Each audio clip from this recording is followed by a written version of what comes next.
America turns 250 this week, and we're going to celebrate it the way you'd celebrate any 250-year-old man who sees his doctor weekly, gets a glowing report every time, and whose depends are frankly at capacity.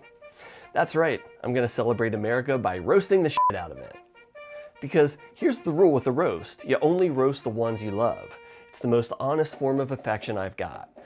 It says, I know all the shit we've done, and I'm still in the room. So, with more than a bit of complicity, I think of this as a love letter, even though it may sound more like a shit post, which, yeah, column A, column B. So here's my ode to the country that raised me. I offer this roast humbly as a product of the whole experiment.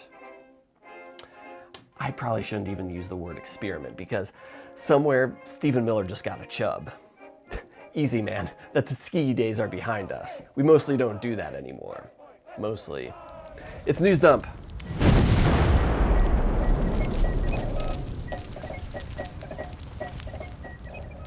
Welcome back. I'm taking a break from the day-to-day news cycle to give America some tough love.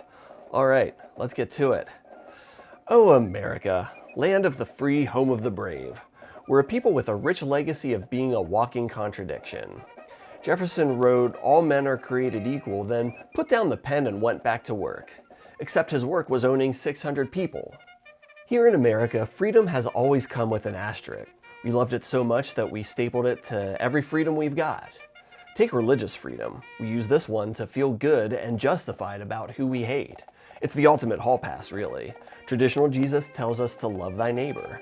American Jesus says, love thy neighbor unless he's got a pride flag, in which case, get the HOA on his ass. Traditional Jesus says, love thy enemy. American Jesus says, love thy enemy. Then trademark his name and sell it at the mega church gift shop.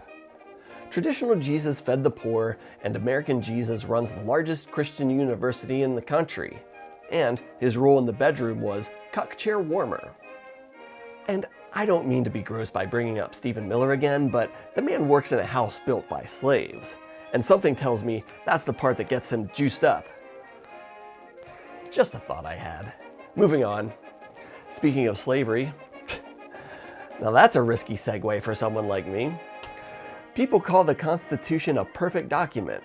They shipped the fucking thing in 1788, slavery fully legal, and the patch didn't drop until 1865. That's a 77-year wait for a bug fix. And here we are in 2026, pissed off because the keyboard on our iPhones hasn't been working for the last year. And even the constitutional fix came with an asterisk. The 13th Amendment bans slavery, except as a punishment for crime.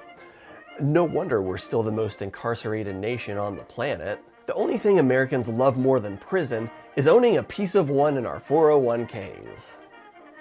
And there's no shortage of profiteering off cruelty in America. We have a whole market sector devoted to defense. And that word is doing a lot of heavy lifting because it also allows us to turn a blind eye while we profit. But I guess defense has a better ring to it than the killing children overseas for dividends sector. As we all know, every prophet needs a humble birth. In American mythology, Jesus had a manger, the tech messiah always has a tech garage, always, and saints have their robes, founders had the powdered wig, and the American tech founder also has the cashmere hoodie, and his banker, a Patagonia vest. And like any religion, there's a holy text. For us, it's the keynote. We make a pilgrimage, well, we watch the live stream, and we wait for him to descend from the C-suite and reveal this year's new Jesus, but it's kind of the same as last Jesus, but thinner and with a better battery. And Americans needed one more upgrade to the hero myth. Religion gives you a resurrection, but only once, and you have to die first. And the special effects are terrible. So Marvel fixed that.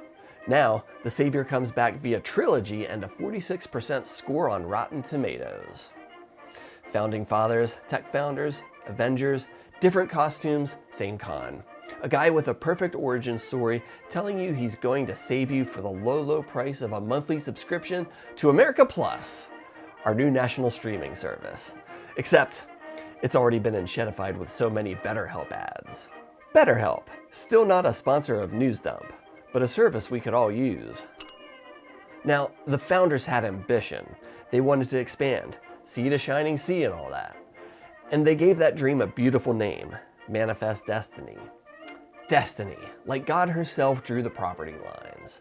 And God said unto the settlers, behold, the first slide in my deck is smallpox blankets. Here's the most American part. We take the land, we erase the people, and then, once it's good and safe, we name our stuff after them. The Jeep Cherokee, the Apache helicopter, and the Tomahawk missile. We'll end your entire civilization and then name a weapon after you. And we got good at it, like dominant, Genghis Khan numbers, which makes it genuinely impressive that we haven't won a war since the 40s. And don't say the Gulf War. We liked it so much that we went back for part 2 and blew that. So don't hold your breath.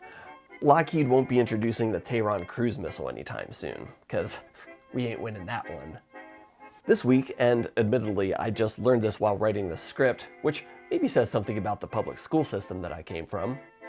Anyway, Congress held a hearing on a program called MKUltra. That was a CIA program that essentially gave LSD to participants without their knowledge. Representative Tim Burchett stood up and asked the government if it's still running secret experiments on Americans, and no one in the room could confidently say no. So I think that's a fun way to spend the rest of this video.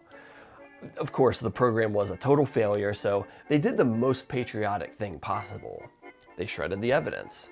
Because you don't burn the paperwork on something that actually worked. And the reason they gave, the reason America gives for everything, was that we couldn't risk falling behind. That's the real national motto. The real motto isn't land of the free. It's, well, somebody's gonna. Jump to today, and the panic is China. We gotta win the AI race. And the light version of that experiment is pretty harmless. Phase 1, boomers sharing a photo on Facebook of a soldier with 6 fingers saluting a bald eagle and captioned, "Nobody talks about our heroes." Sure, Uncle Dave. Phase 2 is the dark side, and I'll leave it up to you to Google what's going on with character AI. So, in honor of our innovate no matter the cost ethos, which, to be fair, also has given us some genuinely great things, I'd like to formally propose a new national anthem for the next 250 years. Let the Bodies Hit the Floor by Drowning Pool. I'd play it, but I can't afford the copyright strike. Alright, I can't end on that, so here's the sincere part, because that's how a roast always ends. Here's the thing I need you to know. Every single thing I said tonight is true. I didn't exaggerate any of it. And I didn't even get to the Trail of Tears or Japanese internment or the Reagan's frickin' war on drugs. There's probably 100 more of these too. But here's what I actually love about this country. And it's not the flag and it's not the parades. It's that, for now, we live in a place where I'm allowed to sit here and say all this out loud.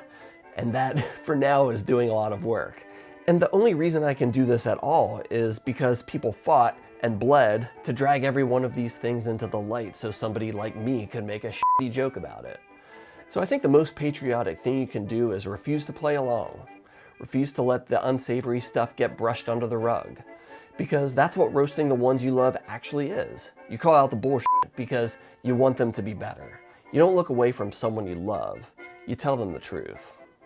Alright, happy 4th of July, America. Don't forget to like and subscribe. Cheers. Bye.